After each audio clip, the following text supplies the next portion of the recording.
labellisé les 2 premières plateformes de séquençage très haut débit l'année dernière. Et le plan national maladie rare 3, qui a débuté l'année dernière aussi, a fixé un objectif très ambitieux que chaque patient atteint de maladie génétique ait son diagnostic confirmé au maximum 1 an après la consultation avec le spécialiste. Alors on a eu assez tort, je dois dire, d'utiliser le terme du grand livre de la vie pour qualifier l'ADN, ou bien des fautes d'orthographe pour parler des mutations, parce que cela donne l'impression qu'on est capable de lire notre ADN. Et on en est bien loin, en fait.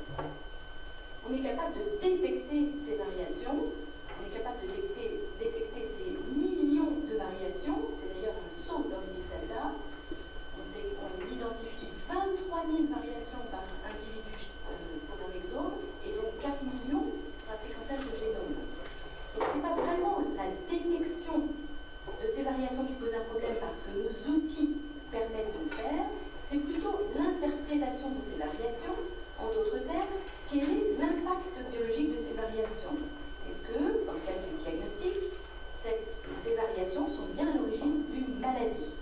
Et c'est crucial. Je ne sais pas si vous connaissez cet exemple, mais aux États-Unis, une femme sur 2 qui a eu un cancer du sein et qui a eu une mastectomie bilatérale l'a eu sur la base de l'identification d'une variation dans un gène BRCA1 ou BRCA2 qui s'est avérée une variation de signification inconnue. En d'autres termes, c'est une erreur d'interprétation qui a conduit à cette mutilation. D'où l'importance de l'interprétation. Dernier élément de ce propos introductif, c'est que toute variation génétique ne constitue pas en elle-même une donnée médicale. Pour qu'elle constitue une donnée médicale, il faut premièrement que cette donnée ait une pertinence clinique. Identifier un facteur de risque faible pour une démence, ça n'a pas d'impact pour la prise en charge de la personne, donc ça n'a pas de pertinence clinique. Deuxième élément, il faut que cette identification de variation soit associée à un parcours médical, avec une consultation d'amont qui donne une information. Qu'est-ce que je peux voir? Qu'est-ce que je ne peux pas voir? Qu'est-ce que je peux voir et qui n'est pas en rapport avec la maladie? Quelles sont mes obligations en cas d'identification de mutation pour les membres de ma famille, ce qu'on appelle l'information à la parentèle? Puis ensuite, il y a l'étape de signature du consentement. Et au moins de cette signature éclairée. Et puis, en aval de l'analyse, une deuxième consultation qui permet de débuter la prise en charge médicale du patient, qui permet de débuter la prise en charge de ses apparentés et qui permet aussi l'accompagnement psychologique du patient et de sa famille. Parce qu'il faut bien avoir conscience que l'identification d'une variation génétique, c'est un parcours de vie qui est radicalement modifié pour le patient, mais aussi pour sa famille. Et d'ailleurs, on pourrait dire que ce consentement, il n'est pas donné uniquement à titre individuel, mais également pour la famille qui a l'obligation d'information de la parentèle. Alors voilà, je vous ai dressé en quelques diapositives le panorama de ce que l'on fait actuellement au niveau diagnostic, mais maintenant, toutes ces données génétiques, est-ce qu'on peut les utiliser aussi dans une optique de dépistage? Je vous ai dit que j'ai insisté sur de très nombreuses variations. J'ajoute que nous sommes tous porteurs de nombreuses variations pathogènes, une centaine de variations pathogènes. Et je le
souhaite, même si ça n'est pas remboursé par la sécurité sociale.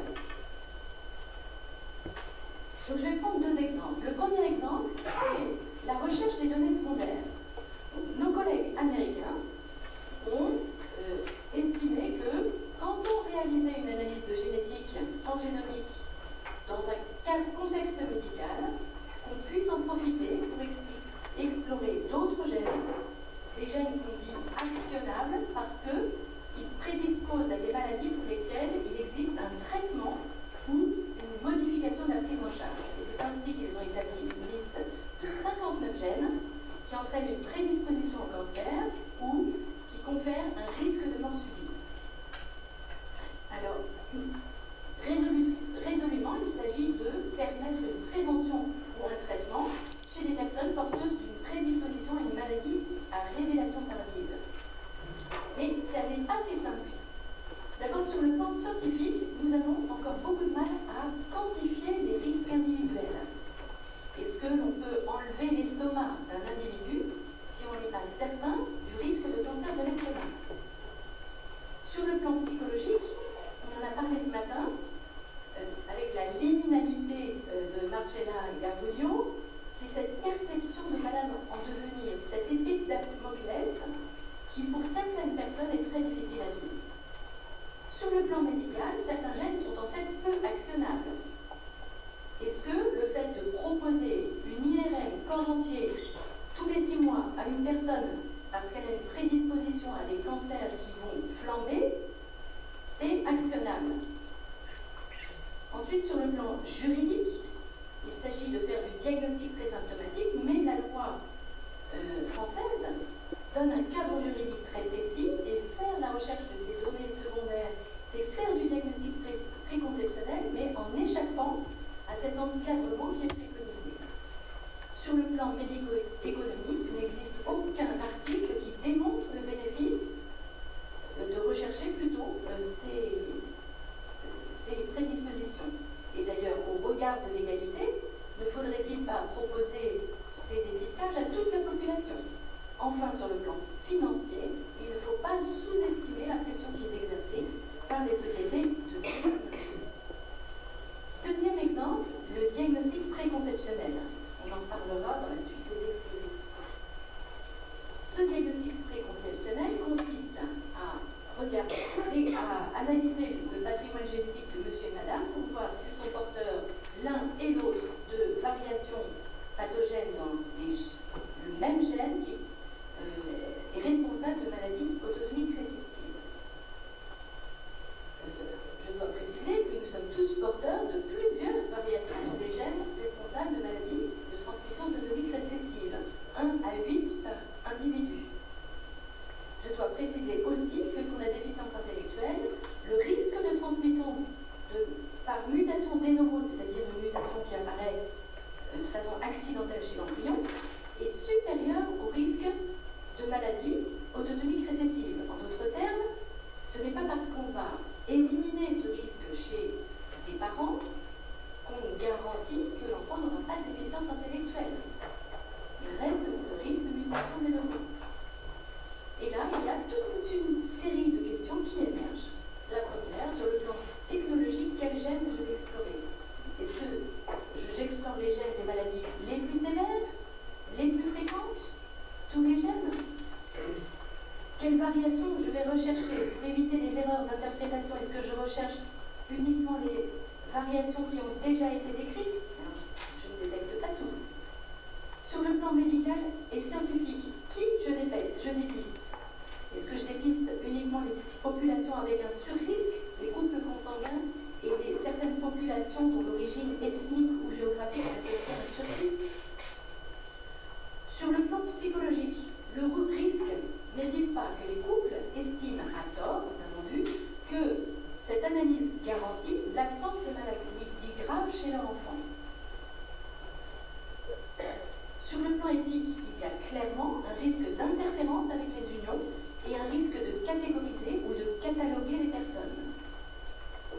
Sur le plan organisationnel, de toute façon, notre système de soins français ne dispose pas des capacités techniques qui lui permettent de répondre à l'augmentation de la demande. Est-ce qu'on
banaliser quelque chose de complexe, c'est un problème.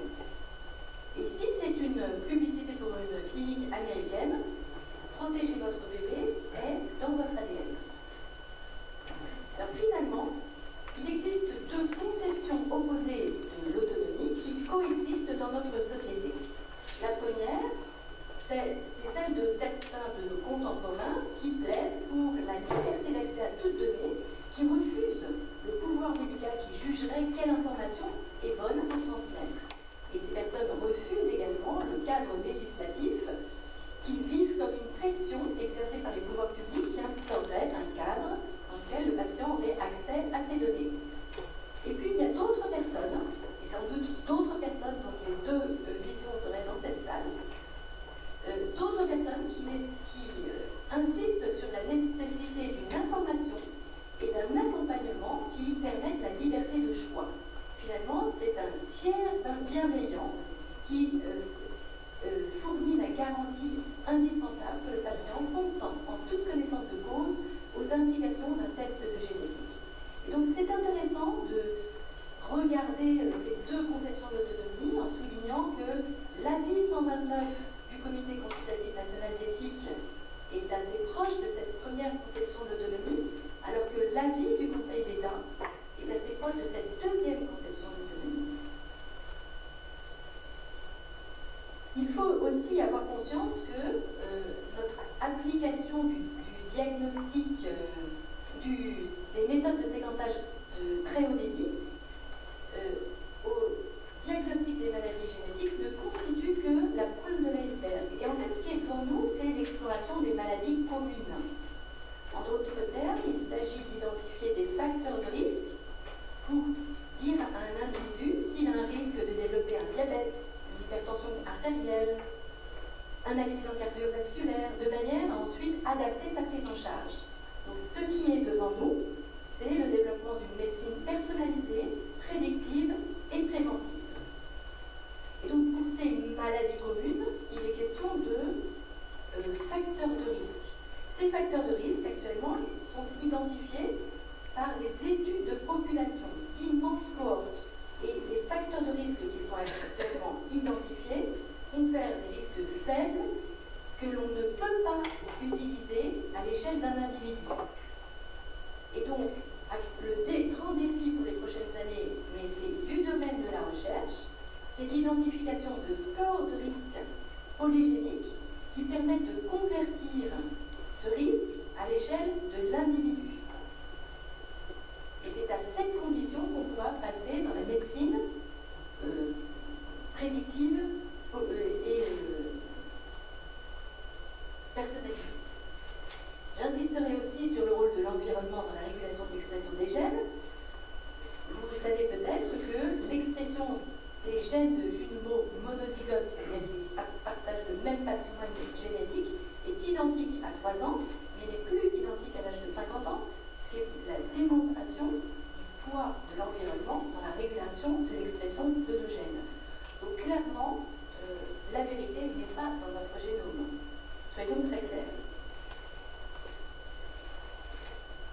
Voici l'avis 46 du Comité consultatif national d'éthique de 1995, et je lis: le mythe du gène est tel que cela conduit à l'illusion qu'une connaissance parfaite du génome d'un individu donnerait accès à la réalité et au destin de la personne. Une telle conception est scientifiquement inacceptable et éthiquement dangereuse.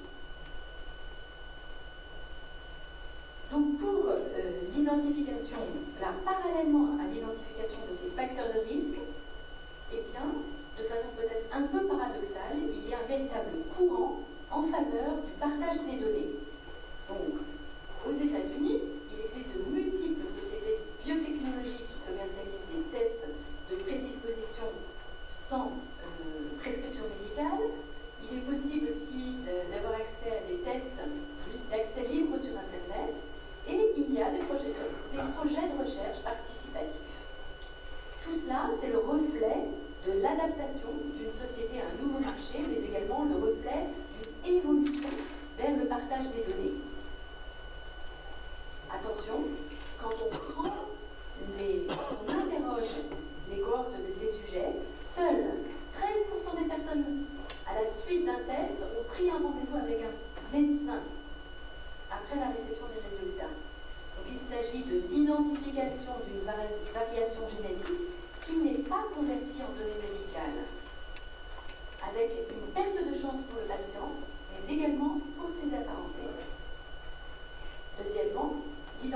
l'amélioration de ces scores de risque polygénique pour les maladies communes, on l'a dit, nécessite d'immenses cohortes où les données de génétique sont agrégées aux données de santé.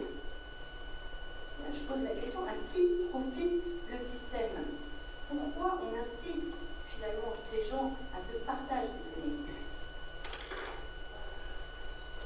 En Angleterre, je vous lis une phrase de cet article paru très récemment. Dans la mesure où il existe un bénéfice sociétal à ce partage, au sein de bases de données publiques, les patients qui bénéficient d'un séquençage de génome pourraient avoir l'obligation de partager leurs données de santé, de manière à maximiser les bénéfices de la génomique. Le stockage et l'utilisation des données dans le but de faire avancer la connaissance devraient être permises sans consentement explicite et spécifique.